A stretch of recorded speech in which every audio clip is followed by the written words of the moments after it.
rasa sangat baik ya. Kemarin seperti kita ketahui sudah diresmikan oleh Bank Indonesia dan BNM, Bank Negara Malaysia, interkonektivitas antara Indonesia dan Malaysia. Ini menyusul dengan interkonektivitas yang sudah terjadi antara Indonesia dan Thailand. Dan mudah-mudahan dengan Singapura akan terjadi dan berikutnya mudah-mudahan dengan Filipina. Saya rasa ini sangat baik di mana interkonektivitas tersebut mudah-mudahan akan terus menggalang payments dan terus menggalang transactions amongst the countries in ASEAN. Baik, kalau Perbanas sendiri menilai seperti apa kesiapan kita? Karena ini kan tidak hanya semata-mata kesiapan dari segi teknologi, tapi juga regulasi antar negara. Ya tentu saja, pertama-tama saya mau melihat bahwa QRIS ini sebenarnya baru hanya beberapa tahun diterapkan, tapi sampai sekarang sudah 30 juta pengguna dan sampai akhir tahun diharapkan menjadi 45 juta pengguna. Kalau kita ingat tempo hari, QRIS ini sebenarnya banyak resistance juga pada saat diluncurkan, karena waktu itu banyak players dengan closed loop system, dan juga banyak players yang ingin mencoba untuk mengembangkan sistemnya masing-masing. Akan tetapi Bank Indonesia mengeluarkan QRIS sehingga menjadi open loop system dan semua players, semua bank, fintech dan sebagainya masuk dalam QRIS ekosistem tersebut, dan akibatnya konsumennya menjadi jauh lebih banyak. Seperti kita ketahui 30 juta konsumen atau users, dan diharapkan menjadi 45 juta users dengan 1 miliar transaksi tahun ini saja.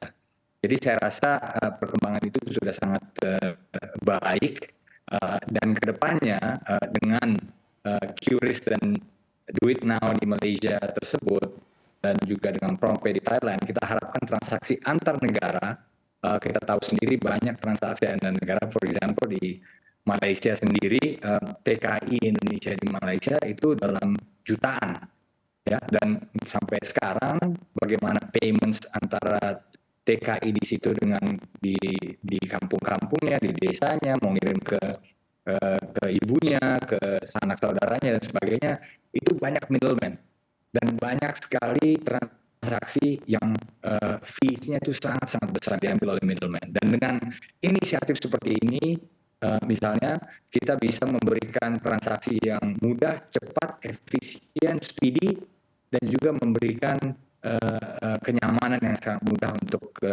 kedua belah pihak. Jadi saya rasa dari kami Perbanas sangat mendukung inisiatif tersebut dan kita harap akan dapat dikembangkan. Ya Pak Tigor, di antara negara-negara yang sudah atau disasar akan segera bekerja sama menggunakan QRIS dengan Indonesia, negara apa yang menurut Perbanas akan menghasilkan kerjasama QRIS dengan pengguna terbanyak?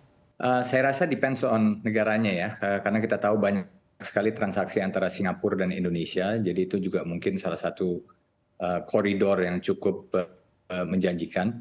Tapi seperti saya katakan tadi, antara Indonesia dan Malaysia juga cukup baik sebenarnya. Lalu mungkin setelah itu menyusul di Indonesia dengan Thailand dan Indonesia dengan Filipina.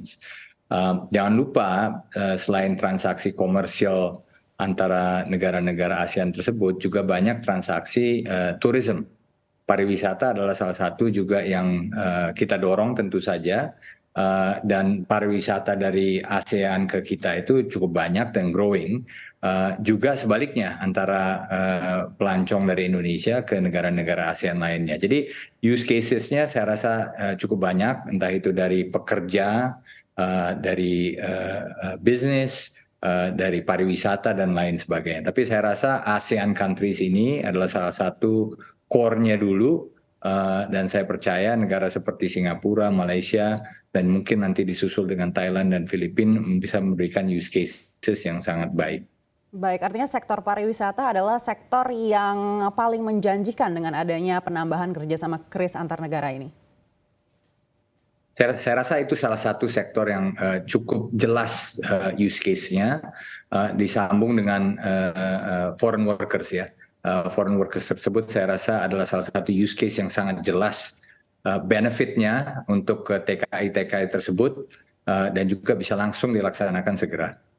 Baik, dengan berkembangnya kerjasama kris antar negara ini, apakah Perbanas menilai juga kerjasama ini bisa meningkatkan hubungan antar negara?